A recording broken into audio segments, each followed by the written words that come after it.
our next review is of Little Monsters, Oh, which, boy. again, most of you have probably not heard about. It's an It's an indie movie, Australian indie movie, and it's Yeah. actually starring Lupita Nyong'o in the starring role, and it also co-stars Alexander England. Now, this movie had a limited sort of release, a limited engagement this past Tuesday. It was planned for one night only in a lot of AMC theaters in the city, and we decided to go see it. And it was followed up by a Q&A with the cast and the director.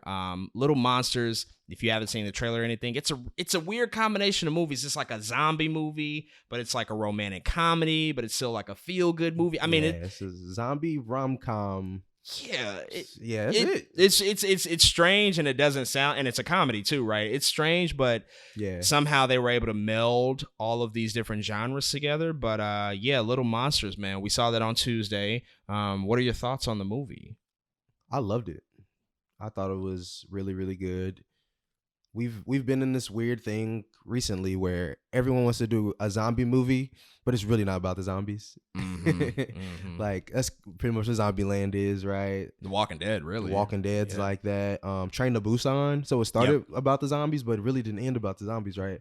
And I feel like we've been doing this really cool thing, actually, where, like, I think people might have got tired of zombies, and directors took it and writers took it into this creative process where they decided to let's put it in in this zombie land per se, and just make something out of it that's different than people I've ever seen. And I think Little Monsters captured that. Yeah, that's actually that's a really good way to describe the movie. I would say, like, it takes the whole zombie concept and flips it on its head. It uses the zombies as a comedic device, I would say, and it's a really touching story. I mean, essentially, I think it's about a guy who is trying to find himself after going through some really rough things, with like his personal relationships, and he doesn't really have a sense of purpose. And then he meets, Lupita's character, and he meets these children. The movie has like a big cast of children in it, because Lupita is it's a daycare kindergarten sort of teacher, instructor. I think it is kindergarten. Probably kindergarten. And she's like an instructor, teacher, and she's looking out for them, and they end up in a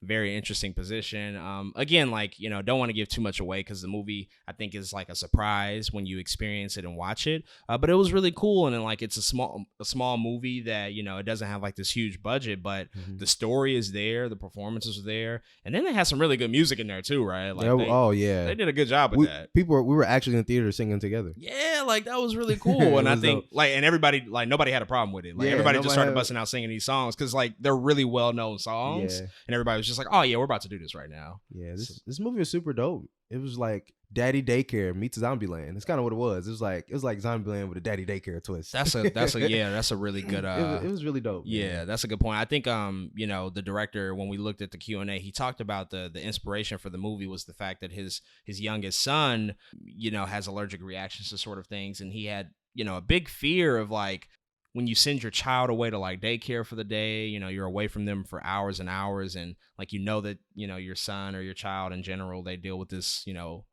condition. They have an allergic reaction to certain things. Like, it's that fear of, like, just not being able to be around them, and you don't necessarily know what's going on minute by minute. You can't have your eyes on them, and that was sort of the premise of, like, what inspired this movie. And you can totally see that as the movie plays out. Like, he puts in, like, that personal twist, and, like, you become very much connected with the children in the movie just as much as you do with the adult characters. And it does a really great job of bridging that gap. And, like, it's totally rated R movie, because there's, like, hella blood and gore and cussing in it. Like, it's which actually wasn't as gory as I thought it was gonna be. True, yeah, they could have took it further, but it was like really funny, and like it was hilarious. Yeah, and it's like, it's a super, like, it's really a vulgar movie. It's an adult movie.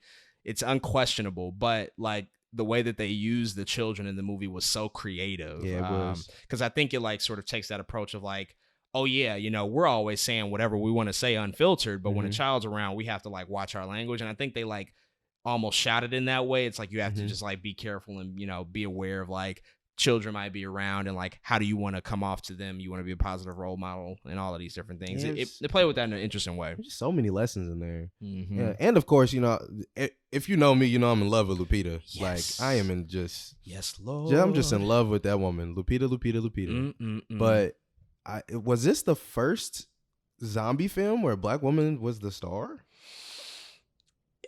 I mean, I can't think of one off the top of my head. It might be. I mean, I'm thinking about the zombie film. Like when you say star, that's specifically what I'm thinking about. Like maybe there was somebody in the cast that was there's a part of a always zombie. somebody in the cast, Yeah, but like leading a zombie movie. leading No, I can't think of it. I 'cause mean, even Black Man, there was only Night of the Living Dead, right? yeah. I mean, I guess the closest you could say would be Denai Guerrera leading The Leading Walking Dead now. Yeah, that's the only thing I can think of. But in terms of like movies, I can't put my finger on that. And she was just amazing.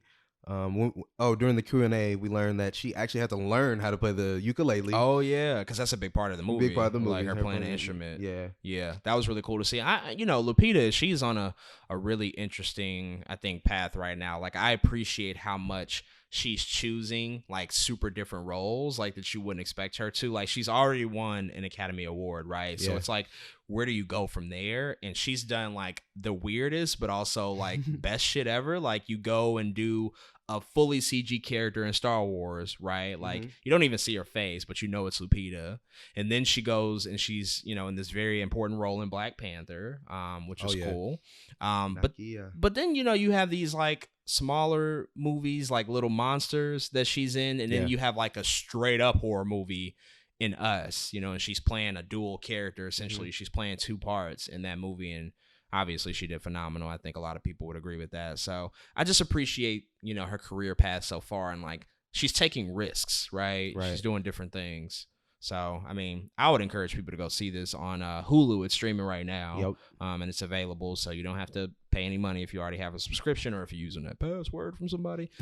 Check it out, man. It's a breezy movie to get through. It is. It's really worth it. Yeah, it's definitely worth it. You'll laugh. You may even cry. It's like really heartwarming. You can do it from your living room. That's true. You don't have to get up and go see it and feel like you have to buy concessions and all of that. Like you can really enjoy this movie. I think it's great, and it's October, right? It's spooky season. It's October. Spooky season's here. Gotta get your Halloween movie fix in somehow. Something that's like horror themed. So definitely encourage it. Definitely recommend Little Monsters starring Lupita Nyong'o.